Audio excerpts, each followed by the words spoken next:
আমাকে বলে বলে মানুষের বিশ্বাস তৈরি করতে হয়েছে যে ভাই আমরা একটা ভালো সিনেমা বানাচ্ছি, তোমরা দেখতে আইছো। এবং সালমান শাহ চলে যাওয়া, এরকম মান্না ভাই চলে যাওয়া, এই ৩-৪টা ঘটনা যদি না ঘটতো, অ্যাটলিস্ট এই 4টা ঘটনা যদি না ঘটতো, বিশ্বাস করেন আমরা তামিল তেলেগু হচ্ছে কম থাকতাম না ভাই, এখন আমাদের 2000 ভালো থাকতো। ইদিকা পাল ছিল হচ্ছে অন্য কারণে। ইদিকা পাল হচ্ছে আমাদের মানে আদনান ভাইয়ের আম্মা, উনি ইদিকা পালকে খুব পছন্দ করেন। ইদিকা পালের কাস্টিংয়ের পিছনে কিন্তু ওনার পছন্দের একটা বিষয় খুব।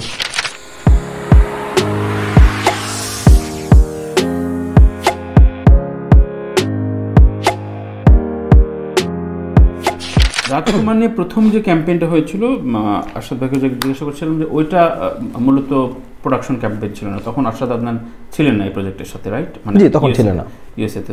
তো এরপরে কোটনি কফির সাথে তুমি তো না নিলেও পারতে, মানে যেহেতু প্রডিউসার চেঞ্জ করতে, নাকি রাজকুমারের গল্পের জন্য খুব প্রয়োজন ছিল এটা? না, খুব প্রয়োজন ছিল তা না, কিন্তু ধরেন আমি যদি আপনার সাথে একটা ব্যাপারে কমিটমেন্ট হই এবং সেটা যদি সব ঠিকঠাক থাকে, এটা তো আপনার সাথে ব্রেক করাটা ঠিক না। আর ওকে বাদ দিয়ে যদি আমি আরেকজনকে নিব, আমি মানে ওর মধ্যেই তো কাউকে আমার নিতে হবে। তাহলে সহ প্রযোজক যারা ছিলেন ওখানে, তাদের সাথে কি একেবারে ডিটেলস নাকি তারা সাথে থাকে? না, ওনারা আমাদের মানে আমাদের প্রোডাকশনের সাথে আছেন, কিন্তু প্রযোজক হিসেবে নাই। উনি যেমন ওনারা আমাদের ইয়েতে আমাদের মানে ইটস নট লাইক দ্যাট যে ওনার ইনভেস্টর বা প্রযোজক হিসেবে, প্রযোজক আদনান ভাই সব করছেন, বাট এমন না যে ওনাদের সাথে আমাদের কোনো সম্পর্ক খারাপ হয়েছে। এটা আমাদের আলোচনার মাধ্যমে যা হয়েছে সব আমাদের আলোচনার মধ্যেই হয়েছে আসলে বেসিক্যালি। এখানে বাংলাদেশের এন্ডে শুটিং এর সময় একেবারেই চুপচাপ নীরবে নিভৃতে কাজ করলে, এবং এ নিয়ে গণমাধ্যম কর্মী আমার ভাই ব্রাদারদের ভেতর বেশ অসন্তোষ যে আমাদের কোনোভাবেই কিছুই জানাচ্ছে না। এটা কি একটা স্ট্র্যাটেজি ছিল কিনা? না, প্রথম কথা হচ্ছে যে আমাদের দেশের মানে খুব একটা কমন প্রশ্ন আসে সাংবাদিক, যে ভাই গল্পটা কি, তারপর আর্টিস্টকে জায়গায় জিজ্ঞেস করবে চরিত্রটা কি। এর মধ্যে কোনো আর্টিস্ট আবার বলেও দেয় তার চরিত্রটা কি।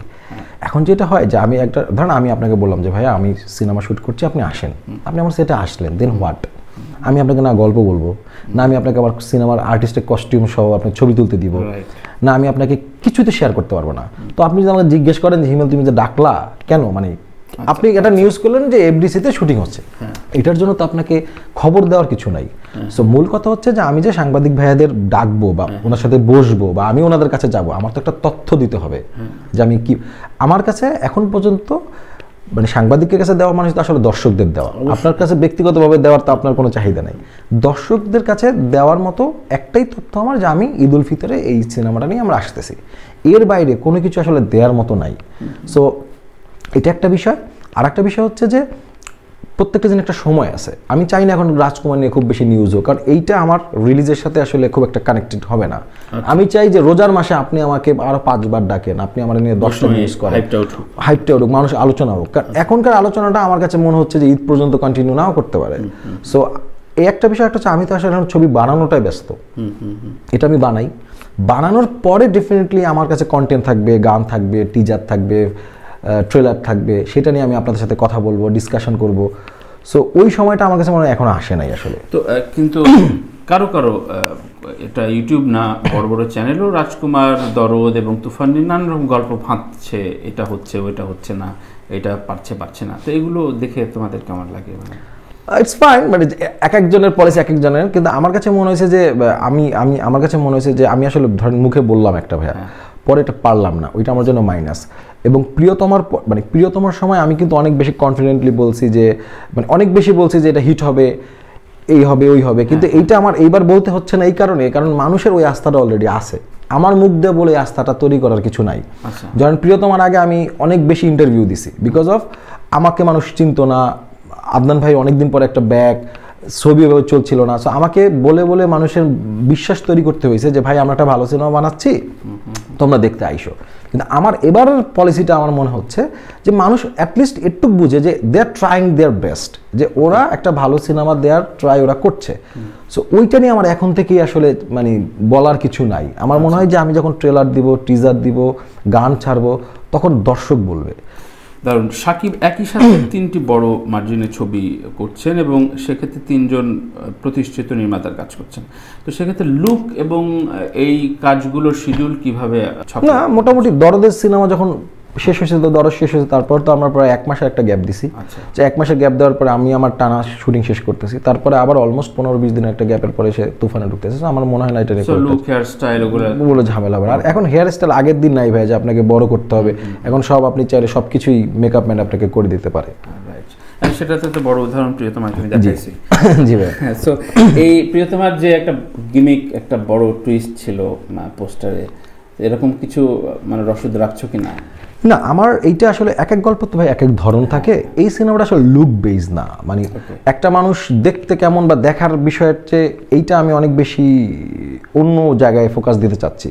এটা বেসিক্যালি আপনি সিনেমাটা যখন দেখবেন আমার কাছে মনে হচ্ছে তখন আপনি, যদিও এটার মধ্যে আমার প্রায় তিন চারটা লুক আছে, বাট ওইরকম ওইটাতে যেমন একটা স্পেসিফিক কিছু একটা স্পেশাল এফেক্ট লুক ছিল সেরকম কোনো লুক এখানে নাই, বাট এখানে অন্য কোনো ধরনের চমক বা অন্য কোনো ধরনের স্পেশালিটি আছে। এক লাইনে বলতে চাচ্ছ না, যাই হোক বলাটা। তো তোমরা প্রথম এটা বঙ্গভবনে তোমরা একটা অনুষ্ঠানের মাধ্যমে বোধহয় কোটনিকফির প্রথম, না না না, এটা একটা খুবই ভুল ধারণা। বঙ্গভবনে, এটা বঙ্গভবনে ওই দিন মহামান্য রাষ্ট্রপতির জন্মদিন ছিল, সেখানে ওনার সন্তান আরশাদ আদনান, তাদের কাছের প্রিয় মানুষ আমরা যারা, তাদেরকে উনি দাওয়াত দিয়েছেন, আমরা সেখানে দাওয়াত খাইছে, কেক কাটা হয়েছে। কেক কাটার পরে ওইখানে যারা গেস্ট ছিল তারা সবাই আদনান ভাই সব স্টেজে দাঁড়ানো মহামান্যকে ধন্যবাদ জানাচ্ছিল এখানে মানে দাওয়াত দেওয়ার জন্য বা এই আতিথেয়তার জন্য। সেইখানে কথা প্রেক্ষিকে রাজকুমার নিয়ে দুইটা কথা চলে আসছে, যেহেতু এখানে আরশাদ আদনান ছিলেন।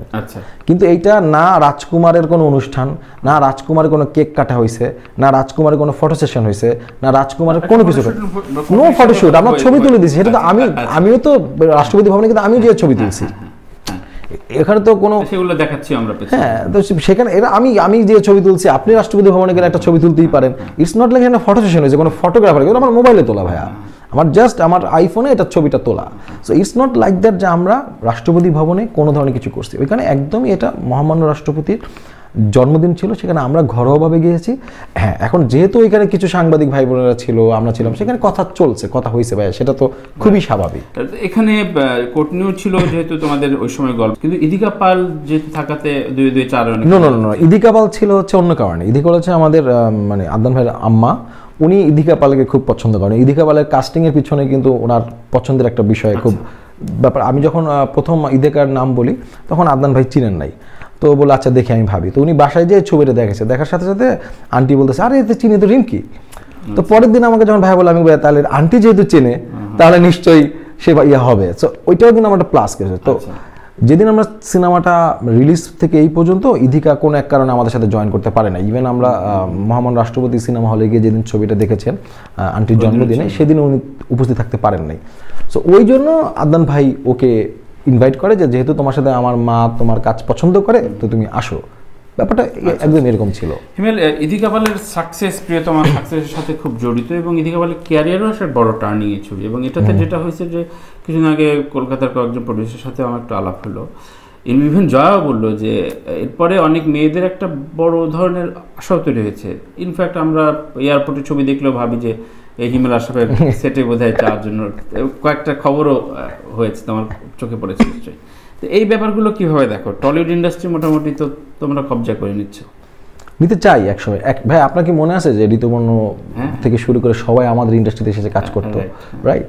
সো আমি ওনাদের জায়গায় আছে, আমি আমাদের জায়গায়, কিন্তু আমরা আমাদের জায়গাটা ধরে রাখতে পারি নাই। বাংলা সিনেমাটা যে জায়গায়, আমি কয়েক জায়গায় বলছি, মানে কয়েকটা ঘটনা, স্পেসিফিকলি কয়েকটা ঘটনা, শাবানা ম্যাডামের সিনেমাটা ছেড়ে দেওয়া, অশ্লীলতা ঢুকে যাওয়া, এবং সালমান শাহ চলে যাওয়া, এরকম মান্না ভাই চলে যাওয়া, এই 3-4টা ঘটনা যদি না ঘটতো, অ্যাটলিস্ট এই 4টা ঘটনা যদি না ঘটতো, বিশ্বাস করেন আমরা তামিল তেলেগু হচ্ছে কম থাকতাম না ভাই, এখন আমাদের 2000 হল থাকতো।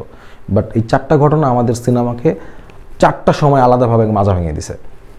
সো সেই জায়গা থেকে আমি চাই যে আমরা, দেখেন টলিউড বড় ইন্ডাস্ট্রি, এটা নিয়ে কোনো ধরনের সন্দেহ নাই, কিন্তু আমরা একটা দেশ, আমরা একটা কান্ট্রি, ওটা একটা স্টেট, রাইট? একটা দেশ সবসময় একটা স্টেটের চেয়ে বেশি ফ্যাসিলিটিস পায়, বেশি অর্গানাইজড হওয়া উচিত। এবং আমাদের কলকাতার দর্শকের কাছে থেকে আমাদের এক দর্শকের একটা বড় পার্থক্য আছে, যেটা আমি নিউ ইয়র্কে দেখছি। কলকাতার বাংলা সিনেমা যখন রিলিজ হয়, আমি খুব কম কলকাতার লোককে দেখছি যারা হলে সিনেমাটা দেখছে, খুবই কম। এবং আপনি হাতে কর গুনে বলে দিতে পারবেন যে কলকাতার সিনেমা আমেরিকার কয়টা হল, এমন না। কিন্তু কলকাতা কিন্তু অনেক মানুষ থাকে, নিউ জার্সিতে থাকে, নিউ ইয়র্কে থাকে, কিন্তু ওনারা কিন্তু হলে যে ছবি দেখেন না, খুব কম।